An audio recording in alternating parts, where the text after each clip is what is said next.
అందరికీ నమస్కారం. నేను మీ doctor Varalakshmi. Welcome to our channel. Gut health అనేది మన ఆరోగ్యాన్ని, మన ఇమ్యూనిటీని, జనరల్ హెల్త్ని, మన మూడ్ని కూడా చాలా వరకు ప్రభావితం చేస్తుంది. మన గట్ క్లీన్గా, హెల్తీగా ఉండేటప్పుడు మనం కొంచెం జాయ్ఫుల్గా ఉంటాం.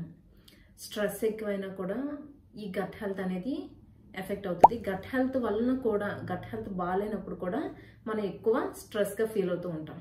సో ఇవన్నీ కూడా ఇంటర్లింక్డ్. మనకి మామూలుగానే సహజంగా మన గట్లో మంచి బ్యాక్టీరియా ఉంటుంది, మనకి మేలు చేసే బ్యాక్టీరియా ఉంటుంది, హాని చేసే బ్యాక్టీరియా ఉంటుంది.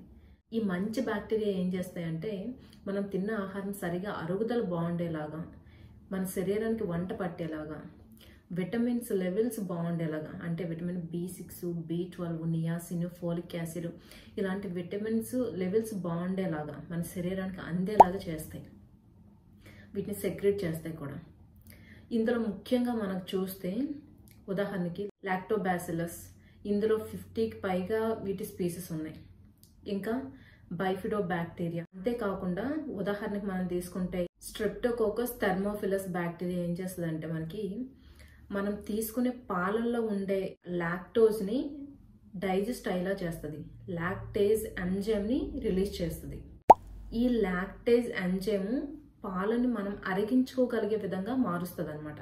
సో మనం తిన్న ఆహారం అది సరిగా అరగాలన్నా కూడా ఈ గుడ్ బ్యాక్టీరియా, గట్లో ఉండే మంచి బ్యాక్టీరియా శాతం అనేది మనకి చాలా అవసరం. డెఫిషియన్సీస్ రాకుండా ఉంటాయి. మనం దృఢంగా, ఆరోగ్యంగా, మంచి ఇమ్యూనిటీతో ఉండడానికి గట్ బ్యాక్టీరియా మనకి హెల్ప్ చేస్తుంది అనమాట. సో ఈ గట్ బ్యాక్టీరియా బ్యాలెన్స్డ్గా ఉండాలి, సరిపడా ఉండాలి, మనం హెల్తీగా ఉండాలి అంటే మనం ఎలాంటి పాటించాలి? ఇక్కడ మన టాప్ 5 టిప్స్ అనేవి మనం డిస్కస్ చేద్దాం. ఫస్ట్ది ఏంటంటే ప్రోబయోటిక్స్ ఎక్కువగా ఉన్న ఆహార పదార్థాలు తీసుకోవాలి.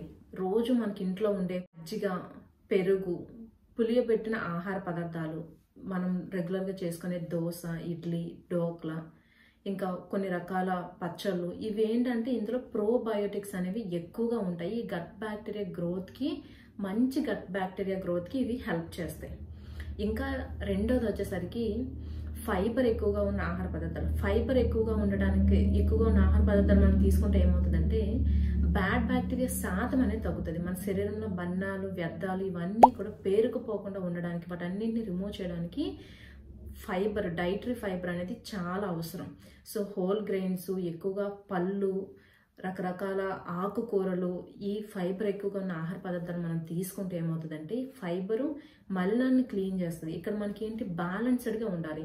మంచి బ్యాక్టీరియా ఎక్కువగా ఉండాలి, మనకి హాని చేసే బ్యాక్టీరియాని రిమూవ్ చేయగలిగి ఉండాలి సేమ్ టైం.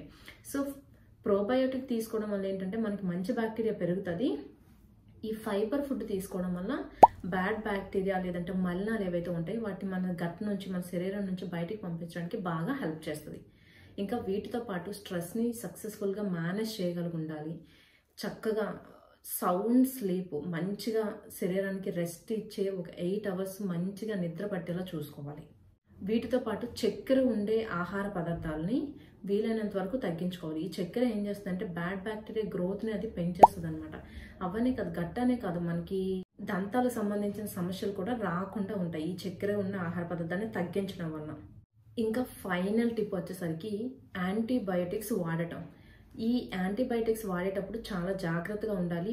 డాక్టర్ ప్రిస్క్రైబ్ చేసిన యాంటీబయోటిక్స్ మాత్రమే వాడాలి. సొంతంగా కానీ లేదంటే ఎక్కువ యాంటీబయోటిక్స్ వాడేసిన, కంట్రోల్ లేకుండా వాడుతున్నప్పుడు ఏమవుతుందంటే యాంటీబయోటిక్స్ శరీరంలో ఉండే, గట్లో ఉండే మంచి బ్యాక్టీరియాని కూడా ప్రభావితం చేస్తాయి. వాటి సంఖ్య తగ్గిపోతూ ఉంటుంది అనమాట ఎక్కువగా వాడటం వల్ల. ఎప్పుడైనా గమనించండి, ఎక్కువ యాంటీబయాటిక్స్ వాడి ఒక ఫేజ్ తర్వాత డైజెషన్ తగ్గిపోద్ది, అరుగుదల తగ్గిపోతుంది, తర్వాత పొట్ట ఉబ్బరం చేయడం, గట్కి సంబంధించిన ఇష్యూస్ రావడం, ఇవన్నీ కూడా ఉంటాయన్నమాట. సో ఏంటంటే యాంటీబయాటిక్స్ వాడేటప్పుడు కొంచెం చూసుకొని జాగ్రత్తగా వాడటం మంచిది, ఒక సూపర్విజన్లో వాడటం మంచిది.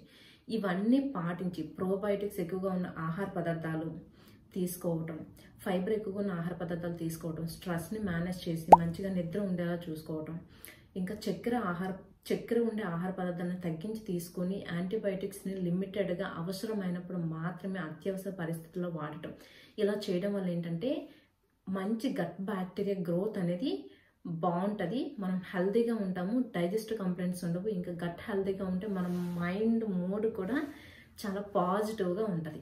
సో ఈ వీడియో మీ అందరికీ ఖచ్చితంగా ఉపయోగపడుతుంది అనుకుంటున్నాను. Thank you for watching. ఒకవేళ నచ్చినట్లయితే లైక్ చేయండి, షేర్ చేయండి. ఇంకా మరిన్ని అప్డేట్స్ కోసం మన హెల్త్ ఛానల్ని సబ్స్క్రైబ్ చేసుకోండి.